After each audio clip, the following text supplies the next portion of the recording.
Ladies and gentleman, Uttar Pradesh के 76वें जिले महाकुंभ मेला में आपका स्वागत है, जहां पर 12 सालों बाद लगने जा रहा है महाकुंभ। महाकुंभ मेला, जो दुनिया के सबसे बड़े धार्मिक आयोजनों में से एक है, भारत की समृद्ध आध्यात्मिक और सांस्कृतिक विरासत का प्रतीक है। यह मेला अपने आप में एक पौराणिक, धार्मिक और सामाजिक महत्व का संगम है, जो हर 12 साल में आयोजित होता है। अगर आप इसके पीछे का आध्यात्मिक कारण जानना चाहते हैं तो वीडियो का लिंक आपको डिस्क्रिप्शन में मिल जाएगा, या फिर ऊपर आ रहे आई बटन पे आप क्लिक करके भी देख सकते हैं।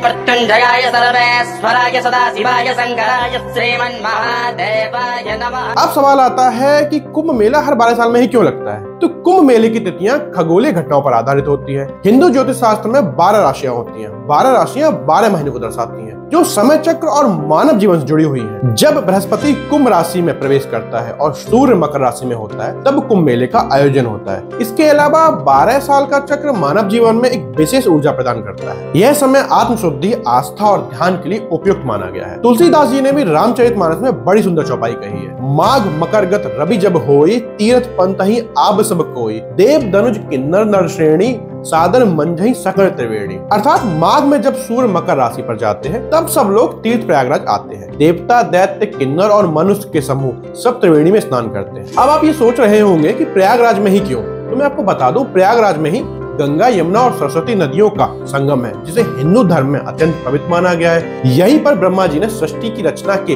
बाद पहला यज्ञ किया था, इसलिए इसको तीर्थराज यानी तीर्थों का राजा भी कहा जाता है। कुंभ मेले की ऐतिहासिक जड़ें 7वीं शताब्दी में सम्राट हर्षवर्धन के शासनकाल से जुड़ी हुई मानी जाती है। चीन यात्री हेनसांग ने भारत की यात्रा 629 से 645 ईस्वी के दौरान एक भव्य सभा का वर्णन किया, जिसे महाकुंभ मेले की परंपरा से जोड़ा जाता है। 8वीं शताब्दी में आदि शंकराचार्य को भी इस मेले की स्थापना का श्रेय दिया जाता है। माना जाता है आदि शंकराचार्य ने सदियों पहले बौद्ध धर्म के बढ़ते प्रसार को रोकने के लिए अखाड़ों का गठन किया था। मोटे तौर पर बात करें तो 13 अखाड़े 3 समूह में बांटे गए हैं। शैव अखाड़ा जो शिव की भक्ति करते हैं, वैष्णव अखाड़े विष्णु जी को भक्ति करते हैं, और तीसरा संप्रदाय जो उदासीन पंथ है, जो पंच तत्व यानी धरती, अग्नि, वायु, जल और आकाश की पूजा करता है। प्रत्येक अखाड़े का अपना एक अध्यक्ष होता है, जिसे साधुओं की योग्यता के आधार पर चुना जाता है, जिसका कार्यकाल 3 से 6 साल का होता है, और सभी अखाड़ों के अपने अपने विधि विधान और नियम होते हैं। 1954 में कुंभ मेले को ठीक से चलाने के उद्देश्य से अखिल भारतीय अखाड़ा परिषद की स्थापना की गई थी। यह परिषद अखाड़ों के बीच विवादों को सुलझाने का कार्य करती थी। इसके अलावा परिषद अखाड़ों की प्रतिष्ठा और उनकी परंपराओं को सहेजने में भी महत्वपूर्ण भूमिका निभाती है। कुंभ मेले में अखाड़ों की उपस्थिति श्रद्धालुओं और भारतीय संस्कृति और सनातन धर्म की दिव्यता का अनुभव कराती है। हालांकि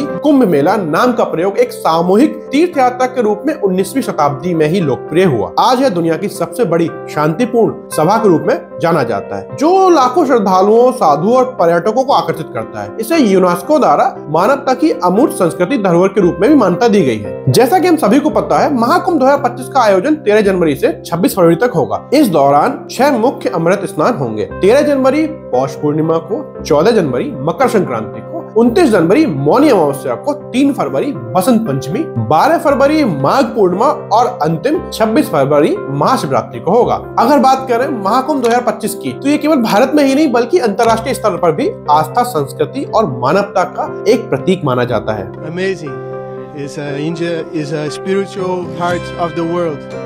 So I'm very happy. First time in India. I go Varanasi, then I come here. It's very, very powerful. I'm very blessed to be going into the Ganges. 2013 में प्रयागराज कुंभ में एक ही दिन में लगभग 3 करोड़ श्रद्धालु शामिल हुए थे। वहीं अगर बात करें 2019 की, तो यह संख्या बढ़कर 5 करोड़ तक हो गई थी। इस बार 2025 में 10 करोड़ से अधिक श्रद्धालुओं के शामिल होने की संभावना है। कुल मिलाकर लगभग 40 करोड़ भक्तों के आने की संभावना है। इस बार उत्तर प्रदेश सरकार ने 7,000 करोड़ का अनुमानित बजट रखा है, जिसका एस्टिमेट रेवेन्यू 25,000 करोड़ रुपए होगा, और ओवरऑल इकोनॉमी पे इम्पैक्ट 2 लाख करोड़ रुपए तक होगा।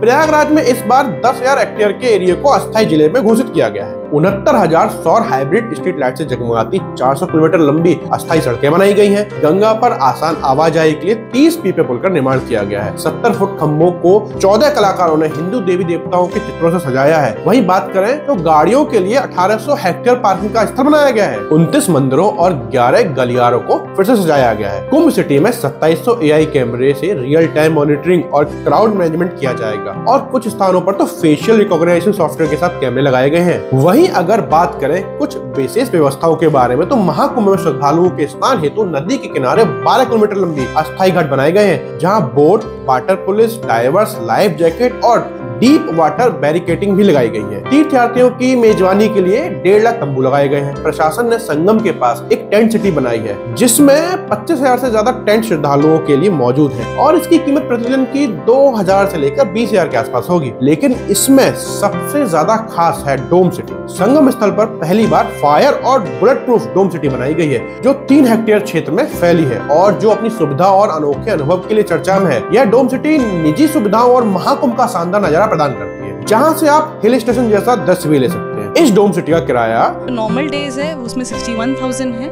और जो पर्व के दिन है उसमें 91,000 है। जीएसटी बताना लगता है प्लस जीएसटी है। डोम सिटी को आप इवो लाइफ स्पेस की ऑफिशियल वेबसाइट से या मेक माई ट्रिप की वेबसाइट से भी जाकर बुक कर सकते हैं। वैसे आपकी जानकारी के लिए बता दूं, कुंभ में सबसे चर्चित साध्वी हर्षा रिचारिया जी हमारे साथ हैं, अमृत स्नान करके लौटी हुई हैं। क्या कहना है हर्षा जी? सबसे पहले मैं साध्वी नहीं हूँ, मैंने साध्वी के लिए, मैंने सन्यासी के लिए कोई दीक्षा नहीं ली है, तो प्लीज साध्वी हर्षा मत कहिए। अधिक जानकारी जैसे कहाँ रुके, क्या खाएं, कैसे पहुँचे और क्या क्या देखें, या सभी घाटों के रूट की जानकारी आपको भारत सरकार की वेबसाइट kumbh.gov.in पर भी जाकर मिल जाएगी। अब इतनी बातें हो ही गई हैं, तो महाकुंभ के लिए कुछ जरूरी बातों का ध्यान रखना बहुत जरूरी है। आप लोग अगर अपने परिजनों के साथ अकेले भी जा रहे हैं तो सभी आवश्यक दस्तावेजों को रख लें, स्पेशली पहचान पत्र को। भीड़ भाड़ से बचने के लिए स्नान का सही समय चुनें, केवल अधिकृत सरकारी स्टॉलों पर ही भोजन करें, प्राथमिक उपचार किट साथ में रखें, आरामदायक जूते पहने, सहायता के लिए 1920 हेल्पलाइन पर कॉल करें, संदिग्ध व्यक्तियों से सतर्क रहें और दिशा निर्देशों का पालन करें। महाकुंभ में श्रद्धालुओं के लिए मेले में प्रदर्शनियां, झूले, दुकानें और स्वादिष्ट भोजन के स्टॉल आकर्षण का केंद्र होंगे। एडवेंचर के लिए paramotor flying hot, air balloon ride, parasailing और हेलीकॉप्टर राइड जैसी चीजें भी उपलब्ध होंगी। आने जाने के लिए 50 seater water metro, light metro और रोपवे भी सुविधा उपलब्ध होंगी। महाकुंभ केवल एक धार्मिक आयोजन ही नहीं, बल्कि ये हम सब के लिए भारतीय संस्कृति और आध्यात्मिकता का जीवंत उदाहरण है। यह लाखों लोगों के विश्वास, आस्था और भक्ति का उत्सव है। 2025 का महाकुंभ प्रयागराज में एक बार फिर इतिहास रचने वाला है। यह आयोजन दुनिया भर के श्रद्धालुओं और पर्यटकों के लिए आकर्षण का केंद्र बनेगा, जो न इसे केवल भारत की आध्यात्मिक धरोहर के लिए बल्कि मानवता और एकता के प्रतीक के रूप में भी दिखाएगा। आप सभी को इस अतुलनीय पर्व की हार्दिक शुभकामनाएं, और वीडियो अगर अच्छी लगी हो तो लाइक जरूर करें। तो मैं आपको मिलता हूँ अगली वीडियो में। जय हिंद।